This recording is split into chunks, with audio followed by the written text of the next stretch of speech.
Do you know your nutrient use efficiency? And are you paying too much for it? That's what we're going to talk about today on the Blueprint to Yield podcast.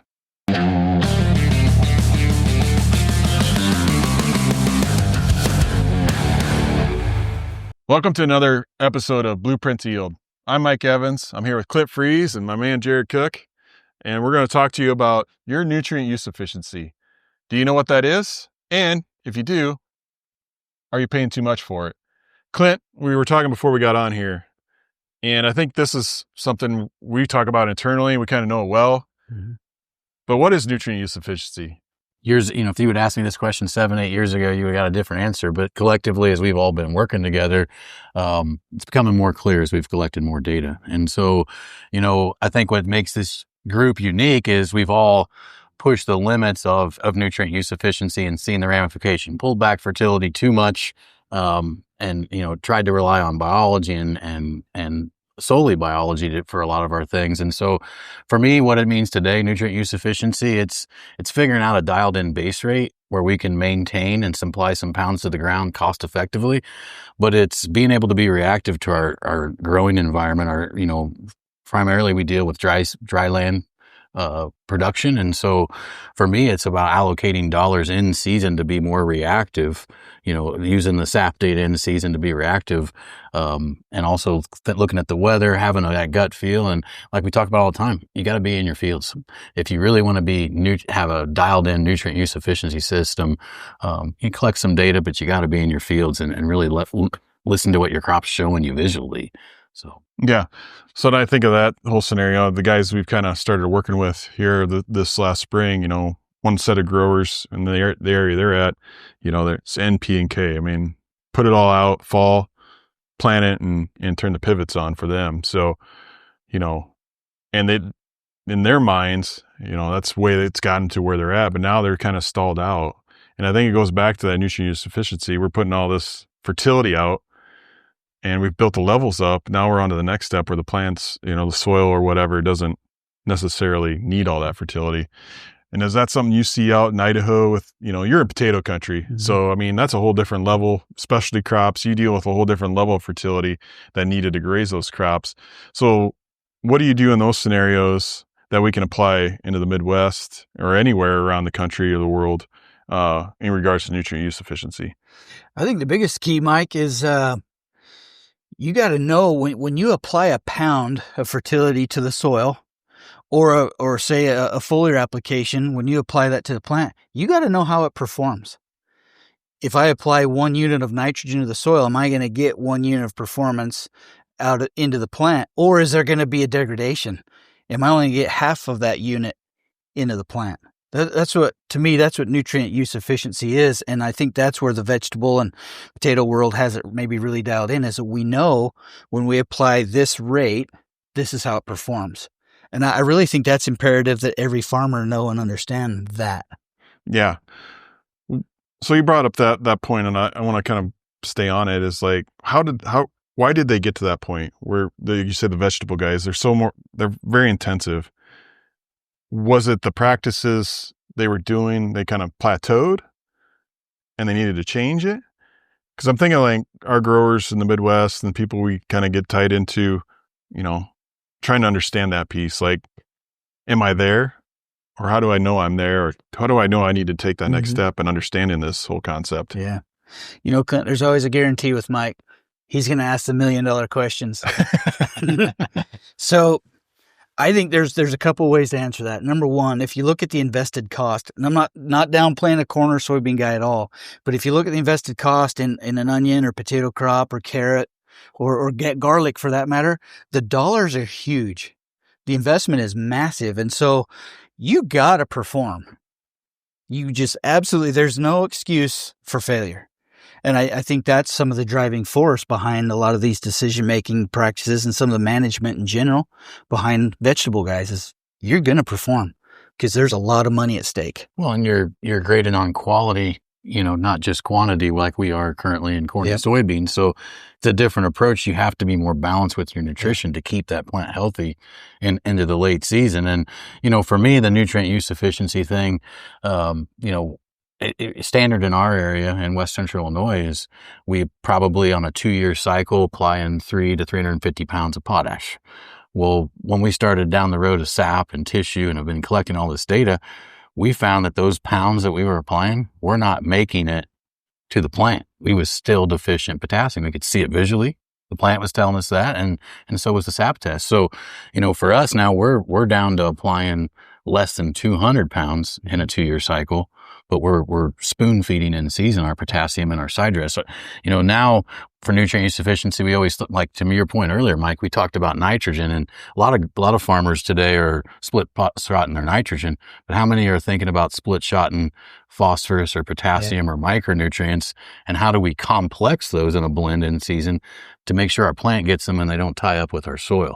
So there's a lot to be learned, and I think that's one thing as we've all come together, we've kind of all have been beating our heads against the walls like, well, we applied this, we're not getting it back in performance. Yeah, that's a good, we need to put a plaque up, Clint, that says the soil is a very expensive storehouse for your nutrients. I no longer look at it that way. I know a lot of, growing up when I'd go to all the ag meetings and it was, it's a bank you can pull from. Well, to your point, I don't want it to be a bank. I just want to do the best job feeding my crop for that season, and I'm going to do it again. Yeah. Well, and to another point, Mike, that this conversation sparked in my mind is when fertilizer's cheap, it's not that big a deal to go overdo or make multiple applications. But when it's expensive, like it is in today's market, it better count. Yep. And so I think that's the other big driver is I just don't see where fertilizer is going to be cheap ever again. Yeah, that's a great point. And I think that goes back to, are you paying too much for it? And I think, in a commodity market, like your dries, right? Potash, Clint brought that example up, and to your point, it's like, that was the easy thing. When corn was $6, I'll go put another 100 pounds of potash on it. Or just the storehouse type deal. Yep. Well, what's that getting you? I mean, it costs you another $15, but are you getting the value out of it in the next year's crop? Because you're making an investment in your land for fertility, but are you sacrificing that dollar there for a crop that you're putting on for what you're fertilizing that crop is the point. And I always go back to, and things we've done here in Western Iowa is the potash is a great example. We need potash here at times. We know we're deficient in certain cases. We've eliminated the potash because in our no-till system, it, just like today, we got some of those hard rains. You just wash it down the thing or down the drain. I hate to say drain, but down the gully, right? Yep. And we went to more foliar precision applications. Are we spending more per unit? Oh, definitely. Yeah. But we're being more efficient. And I think to your guys' point, and have you guys switched to that kind of mentality in your with people you work with? You talked about a Y drop a lot, Clint, moving that potash in there and being more efficient. I just want to talk about the economics of that a little bit. So guys understand it's like, if I spend $50 on potash versus $50 on a Y drop pass, am I being more efficient? Can I justify that switch? Yeah. And for instance, the potassium we're putting in our Y drop, we're spending $10 dropping 13 pounds on it. So can be a very cheap economic decision. And we've probably reduced, on a lot of the farmers we're working with, reduced their potash by, 40%, 50%, and we're still maintaining or actually increasing yields and increasing plant health in late season. And so it's been a huge thing because now, we talk about the nutrient use efficiency, but one of the ramifications of trying to do better at feeding your plant is the plant health aspect late in the season. So I feel like now I got a secondary benefit that I didn't even know I was going to get by feeding in season with increased plant health late season. Better grain fill. And you just listening to you talk there got another thing, and Cook's the king of this, of the antagonisms. Yeah. And just think of spreading that dry potash on your farms. And that you I like the term you always use, the baggage that you're dealing with in the soil. And I just explain that to a grower that he's spending $25 or $30 on his potash, but his soil can't handle that or is antagonistic to that. And decreasing his efficiencies because of that. Just, go down that pipe a little bit. Let's just take ODOT 60, muriate of potash. as a good example. If I apply 100 pounds of about 60, I'm going to get 60 units of potassium, but there's also, what was it, 45 pounds of chloride. Yep. Okay. 60 pounds of potash, 45 pounds of chloride go into the soil. Well, what we've introduced now, we've got two elements, potassium and chloride. So think about this. In terms of antagonism, that potassium now has to compete with magnesium, calcium, sodium, ammonium, and any other positively charged element in the soil. Chloride, we put that chloride out there, it has to compete with nitrate, phosphate, sulfate, boron, any of the other anions or negatively charged elements. So you got this inner ion competition, both for your negative charged elements and your positive charged elements. And I think, Clint, you make the point, a wide drop pass in season for potassium is superior.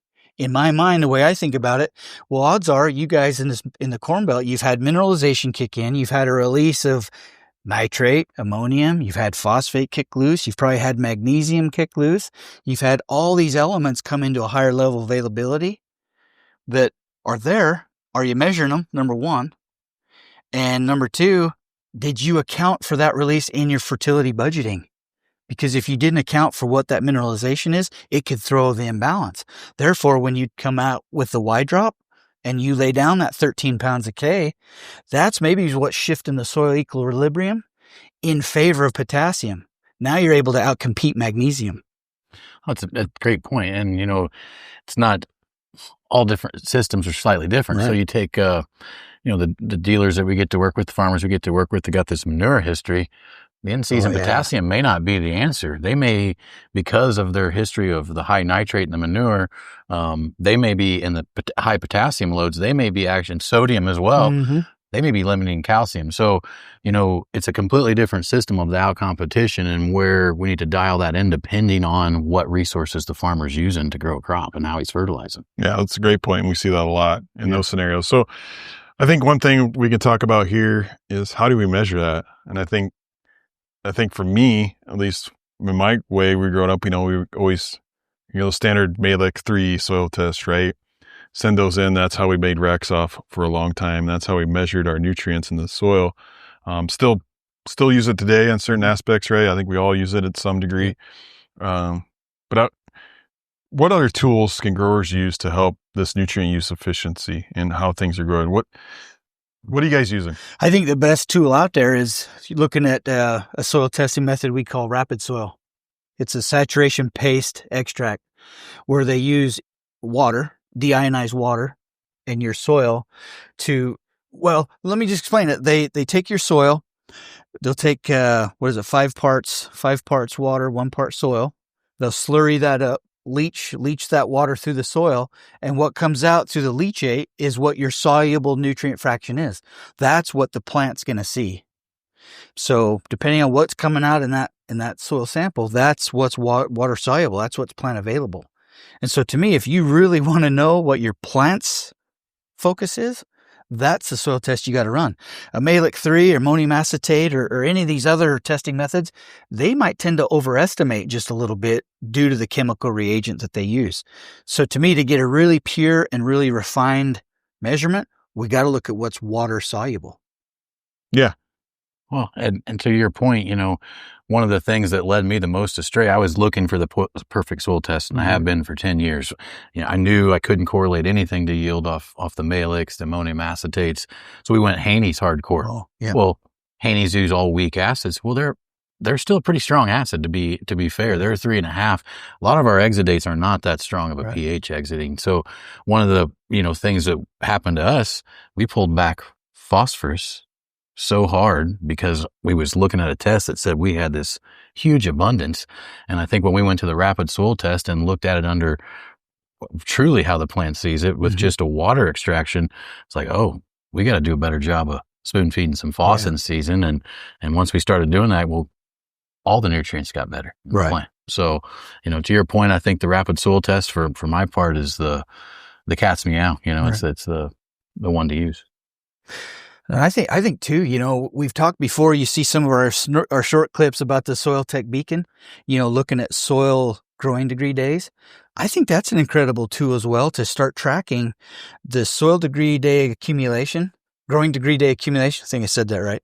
Wrong. Whatever. You guys know. You know what I'm saying. We'll get you. We got you. If we start looking at that, now we can start tying year to year what that growing degree day value is when mineralization starts to ramp up. And so then we can actually work backwards into our fertility management and budgeting to where, okay, we know that on July 7th this year, we're going to have a pretty big glut of nutrient released based on the soil GDEU. Yeah. And I think you bring up a great point there, Jared, is that soil beacon and starting measuring. Because I think, at least for me, where I'm at, we're not in the irrigation world. Yeah, I got, Kelly's got 370 acres of drip we mess with. But other than that, we don't really mess with it. But that beacon in a dry land scenario is just as valuable to learn that whole scenario and understand your mineralization, because, we wait till it rains like this and everything breaks free and we get this, crops really turn around. But I just think knowing, like we always talk about, the ebb and flow of your soil would be so, and I think that beacon is so affordable for growers, and you can learn so much. Do you think dryland, and you both can hit on this, dryland guys need to be looking at that as another tool to learn from for their farms? Yeah, or working with groups like us, Calibrated Agronomy, that are, because, what I truly want to accomplish for my farm in dry land is the ebb and flow of a drier environment, a year where we're in a droughty condition. What's most limiting? What can I do in foliar apps to keep my plant going along? And then in a wet year, or like a year like we've had this year, more ideal rain, but cloudy conditions, what is the ramifications from a nutrient perspective in that environment? So, I think that's what we're all trying to get to, right? Is to have a playbook dependent that pulls the environment into, and this SoilTech Beacon is very much a part of that. Part of it. Well, and if Luke was here, we could quiz him too, because his current data is showing, well, it's some of last year's data and some of this year's data shows that as you guys dry down here in the Corn Belt, your potassium availability declines, magnesium and sodium availability increases, because those two molecules are wild in how they move in the soil under a hydration gradient. As they dry, those become more active. Potassium slows, calcium slows. And you guys' data showed that. Yeah, 100%. And then, we've also had cases where we started to see that. Then we could go out and make a potassium application foliar.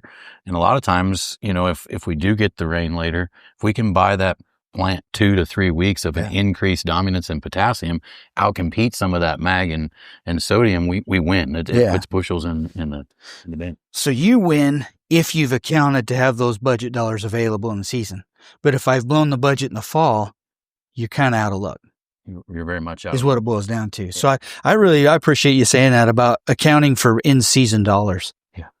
I think so. And there's years, when things are tight and we, take years where we just shut off completely. We will keep pushing the crop until we think, okay, there's no more rain in the extended forecast. We are starting to cannibalize. We can pull back, save them dollars for the next year. Yeah. So it's a win-win, I think, for everybody in that situation. Yeah, I totally agree with that. That's some of the stuff we've done over here is we're moving more later, a part of that budget. And like you said, it dries off. We'll just kick the can down the road, as we like to say. Next part of the nutrient use efficiency, kind of we were talking before we got on here too, was being able to measure the products we're applying. And I think we've tried to do that before. We've talked as a group of tissue sampling and being able to measure products. And I talked to growers that have been tissue, and nothing wrong. We've all used tissue, so we're not trying to downgrade it. We still use it today, but we never really consistent in being able to measure products. Is that a fair statement? Yeah. And now we've moved to SAP analysis and being able to measure products. I mean, Clint, take us down that path on what we've seen with being able to use plant sap to calibrate products. Well, the first we do, and we do a lot of in-furrow plots. We're looking at biology, different carbon, biostimulants, micronutrients in furrow. We look at starter programs still. We've got big impact plots here at Calibrated, but the one interesting thing is being able to measure the biological bump. We're very big on putting a diverse consortium of biology out, and we can actually measure the flow in the plant sap, probably up till V4 of what the increased flow is just off biology alone. So that's the first thing that Luke and I started doing years ago, but now it's turned into much more, with your help and the understanding of SAP, calibrate our products to it. And, as we was sitting here before this and we started talking about a multi-spectrum macronutrient foliar with all trace micros in the background that's pretty expensive. Are you getting what you're paying for? And maybe it's a shotgun approach to nutrition, but a lot of times we can put the pieces together much cheaper and actually drive more units to the plant. And we've been able to measure that and kind of validate. So I know the first year we started doing this validation tool, me and you was talking, I was like, man, I wish we had some different stuff in the barn, for better solutions, right? Yep. So, yeah. I think when this has opened that whole door, for us is, I think we've all been there, all three of us. We've tried a product and worked here. Then we tried a product and it kind of just like, meh, I did nothing. And then we couldn't ever figure out why. And I think, Jared, could you, how's SAP analysis being able to measure that been so instrumental in your recommendations and for the growers you work with, being able to have more confidence? Is that fair? Yeah, that's fair. And here you go again, asking $1 million questions. So here's the deal. I think because the plant system, it's a consumptive system. Okay. With SAP analysis, the cool part is, and you've heard us talk about this before, it measures nitrate, ammonium, and total N. It gives you all three categories of nitrogen management in a plant. What we've seen over the years is as nitrate increases, the demand for micronutrients also increase. So say you take a 555 with a consortium of micronutrients as a foliar and you go apply that. You come back 2 weeks later and you're mad. Like, it didn't do nothing. Well, here's the reality. Because of possibly, okay, consider that. This is a possibility. Yep. Because your nitrate loads, let's just say it was really high in the plant. You applied that product that has the building blocks to convert nitrate into total N. But because of the accumulation of nitrate, it consumed that so fast, you never saw it accumulate in the tissue. It went right to metabolism. But it only moved the nitrate down just a little bit. That's ideally what we're talking about here today is having the diagnostic tools in place that allow us to put the right rate to solve the dysfunction. If I got 150 parts per million of free nitrate in the plant, I might need a third to half a unit of each individual micronutrient to take that nitrate nitrogen into total N. That's when I get ROI. If I don't get that done, my plant is still bottlenecked and my investment in that micronutrient was nil. Maybe it works out to I only needed to spend $2-3 more an acre to up the rate and to really put that nitrate investment to work. Because we've bought the nitrogen. We got to make sure it gets to total N because the plant can't use it otherwise. That's the beauty of this. Well, and to add to that, one of the reasons we pair the rapid soil with the SAP, we need to look at what's coming too. Yeah. Do we have a big pool coming? Do we need to overshoot our rate to account for what's in the soil? And then there's one other caveat to SAP that I think is important. How many products have we all tried, but we didn't validate with a SAP test? We just took it to yield and it didn't drive yield. And we said, well, that product's junk. Well, now with SAP, we can actually say, well, hey, we actually did move the needle, but there was due to an environmental issue, something that happened later in the season. Maybe it negotiated out, but we can say, okay, well, this product did what it said. Zinc went up by 30% in the plant. So for me, it's also a validation tool of not kicking something just off yield alone. Right. Very good point. Yeah. Like Fluo Max. We've all done it now. We've taken the Fluo Max micronutrient lineup. We use zinc, for example.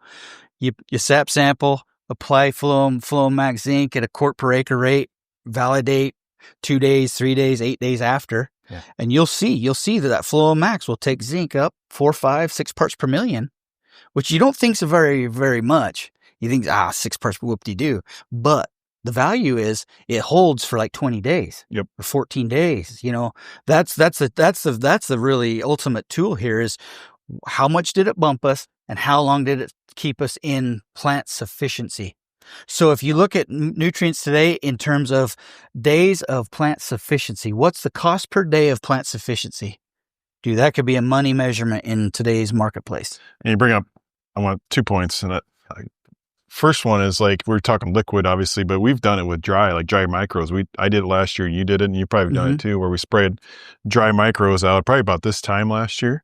We sat and waited and see. Then you can see like, okay, if I applied this then, and then for me, it was like 20 days later, I could start picking up what I put in the sap. You could see it show up in the sap, the boron, the zinc, start picking up, and it lasted about 2 weeks and fizzled out. But you could see it even with the dry products too. And I mean, you guys have all done that. Yeah. So I think it's not just liquids all the time, but we do it with about everything we applied. Can't you say that? I mean, any program we apply. Yeah, you have to know. Manure, whatever, irrigation, you do it all the time. So, and I think I want to go, you brought up a great point in one of our meetings this winter was just going back to rapid soil, and let's go back to the potassium.